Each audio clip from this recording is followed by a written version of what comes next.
Assalamualaikum warahmatullahi wabarakatuh. Halo teman-teman semua, balik lagi sama aku Renta Wulandari.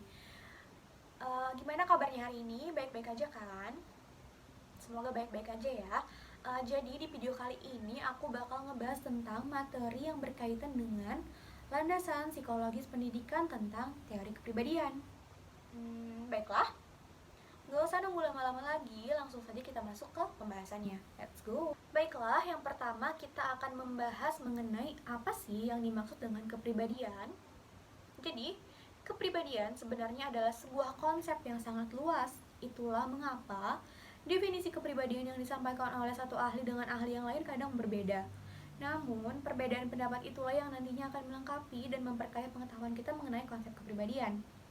Berikut adalah pengertian atau definisi kepribadian yang disampaikan oleh beberapa ahli.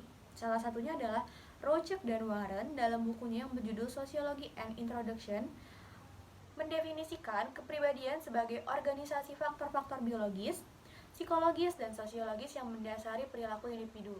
Faktor-faktor biologis itu meliputi keadaan fisik, sistem saraf, watak, seksual, proses pendewasaan individu yang bersangkutan, dan kelainan-kelainan biologis lainnya. Adapun faktor psikologis meliputi unsur-unsur temperamen, perasaan, keterampilan, kemampuan belajar, keinginan, dan sebagainya. Faktor sosiologis yang mempengaruhi kepribadian seseorang, individu dapat berupa proses sosialisasi yang ia peroleh sejak kecil. Kemudian ada juga pendapat dari Yinger yang mengatakan bahwa kepribadian adalah keseluruhan perilaku seseorang dengan sistem kecenderungan tertentu yang berinteraksi dengan serangkaian situasi. Jadi dapat disimpulkan bahwa kepribadian adalah perpaduan yang utuh antara sifat, sikap, pola pikir, emosi, dan nilai-nilai yang mempengaruhi individu agar berbuat sesuatu yang benar sesuai dengan lingkungannya. Kemudian ada faktor-faktor yang mempengaruhi kepribadian pada seseorang. Yang pertama ada faktor biologis. Faktor-faktor yang mempengaruhi kepribadian setiap orang pasti memiliki warisan biologis yang berbeda dengan orang yang lainnya. Warisan biologis dapat berupa bentuk fisik yang berbeda antara satu orang dengan orang lain. Bahkan pada anak kembar sekalipun, karakteristik fisik seseorang dapat menjadi salah satu faktor penentu perkembangan kepribadian sesuai dengan bagaimana ia memahami keadaan dirinya dan bagaimana ia diperlakukan dalam masyarakat. Lalu yang kedua ada faktor geografis dan kebudayaan. Khusus letak geografis yang berbeda akan menghasilkan jenis kebudayaan yang berbeda pula. Misalnya, masyarakat pesisir yang menghasilkan kebudayaan nelayan, masyarakat pedesaan yang akan menghasilkan kebudayaan petani, dan kebudayaan masyarakat kota. Yang ketiga ada faktor pengalaman sekelompok. Sepanjang kehidupan seseorang, pasti ada kelompok-kelompok tertentu yang diserap gagasan-gagasan dan norma-normanya oleh seseorang. Kelompok keluarga adalah kelompok pertama yang akan dilalui oleh individu dan mungkin yang memiliki peranan paling penting bagi pembentukan kepribadian seseorang. Lalu yang terakhir ada faktor pengalaman unik. Dua orang yang hidup di lingkungan yang sama belum tentu memiliki kepribadian yang sama. Hal tersebut disebabkan karena pengalaman yang pernah didapatkan oleh masing-masing individu selalu bersifat unik dan tidak ada seorang pun yang menyamainya. Itulah mengapa dua orang individu yang hidup pada lingkungan yang sama tidak akan menghasilkan kepribadian yang sama, bahkan pada seseorang yang lahir kembar sekalipun. Sama seperti teori ilmiah pada umumnya yang memiliki fungsi deskriptif dan prediktif, begitu juga teori kepribadian pun memiliki fungsinya. Diantaranya ialah yang pertama, fungsi deskriptifnya merupakan fungsi teori kepribadian dalam menjelaskan atau menggambarkan perilaku atau kepribadian manusia secara rinci, lengkap, dan sistematis. Pertanyaan-pertanyaan apa, mengapa, dan bagaimana seputar perilaku manusia dijawab melalui fungsi deskriptif. Lalu ada fungsi prediktif. Teori kepribadian selain harus bisa menjelaskan tentang apa, mengapa, dan bagaimana tingkah laku manusia sekarang, juga harus bisa memperkirakan apa, mengapa, dan bagaimana tingkah laku manusia di kemudian hari. Dengan demikian, teori kepribadian ini harus memiliki fungsi prediktif. Kemudian ada faktor-faktor yang mempengaruhi teori kepribadian. Berkembangnya teori kepribadian tidak terlepas dari sejumlah faktor-faktor yang melatar belakangi dan mempengaruhinya. Secara garis besar dibedakan menjadi dua, yaitu faktor-faktor historis dan faktor-faktor kontemporer. Seperti yang dijelaskan oleh Koeswera, mengibaratkan kedua faktor tersebut sebagai faktor pembawaan dan faktor lingkungan yang mempengaruhi perkembangan kepribadian seseorang. Yang pertama ada faktor-faktor historis. Secara historis, banyak faktor yang mempengaruhi perkembangan teori-teori kepribadian. Dan 4 diantaranya merupakan faktor yang mempengaruhinya sangat kuat. Keempat faktor yang dimaksud ialah yang pertama ada pengobatan klinis Eropa, psikometrik, behaviorisme, dan psikologi gestalt. Lalu yang kedua ada faktor-faktor kontemporer.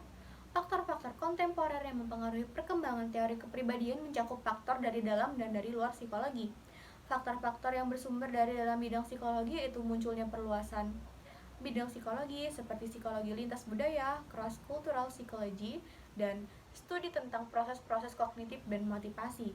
Faktor-faktor kontemporer dari luar bidang psikologi yang mempengaruhi perkembangan teori kepribadian antara lain berkembangnya aliran filsafat eksistensialisme, perubahan sosial budaya yang pesat, dan berkembangnya teknologi komputer. Nah, lalu yang selanjutnya ini kita akan membahas mengenai anggapan-anggapan dasar manusia. Jadi, setiap orang termasuk teoris kepribadian memiliki anggapan-anggapan dasar atau basic assumption tertentu tentang manusia yang oleh George Bourdieu disebut asumsi filosofis. Anggapan-anggapan dasar yang diperoleh melalui hubungan pribadi atau pengalaman-pengalaman sosial ini secara nyata akan mempengaruhi persepsi dan tindakan manusia terhadap sesamanya. Anggapan-anggapan dasar tentang manusia yang mempengaruhi atau mewarnai teori-teori kepribadian adalah sebagai berikut. Yang pertama, anggapan tentang kebebasan dan ketidakbebasan, rasionalitas dan irasionalitas, holisme dan elementalisme, konstitusionalisme dan environmentalisme, berubah dan tidak berubah, subjektivitas dan objektivitas, proaktif dan reaktif, homostatis dan heterostatis, dan diketahui dan tidak dapat diketahui. Seperti yang kita ketahui, dewasa ini telah banyak teori-teori kepribadian. Untuk memudahkan mempelajari, para ahli telah mengklasifikasikan teori-teori ini tersebut ke dalam beberapa kelompok dengan menggunakan acuan tertentu, yaitu paradigma yang dipakai untuk mengembangkannya. Berdasarkan paradigma yang dipergunakan dalam mengembangkannya, teori kepribadian dibedakan menjadi 4 paradigma. Keempat paradigma tersebut adalah: yang pertama, paradigma psikoanalisis, tradisi klinis psikiatri. Yang kedua ada paradigma trait, yaitu tradisi psikologi fungsionalisme dan psikologi pengukuran. Dan yang ketiga ada paradigma kognitif, yaitu tradisi Gestalt. Dan yang keempat ada paradigma behaviorisme atau tradisi conditioning.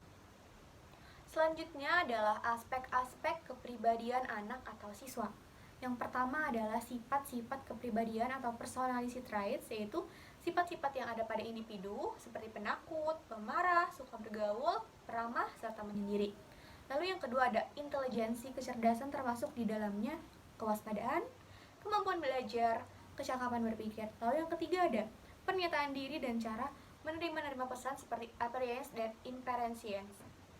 Lalu yang keempat ada kesehatan jasmani, yang kelima ada bentuk tubuh, lalu ada sikap terhadap orang lain, ada pengetahuan kualitas dan kuantitas pengetahuan yang dimiliki seseorang, lalu ada keterampilan atau skill. Selanjutnya ada nilai-nilai yang ada pada seseorang dipengaruhi oleh adat istiadat, etika, kepercayaan yang dianutnya, lalu ada juga penguasaan dan kuat lemahnya perasaan. Lalu yang selanjutnya ada peranan atau roles, adalah kedudukan atau posisi seseorang di dalam masyarakat di mana ia hidup. Lalu yang terakhir ada the self, yaitu anggapan dan perasaan tentang siapa dia, apa dan di mana sebenarnya ia berada.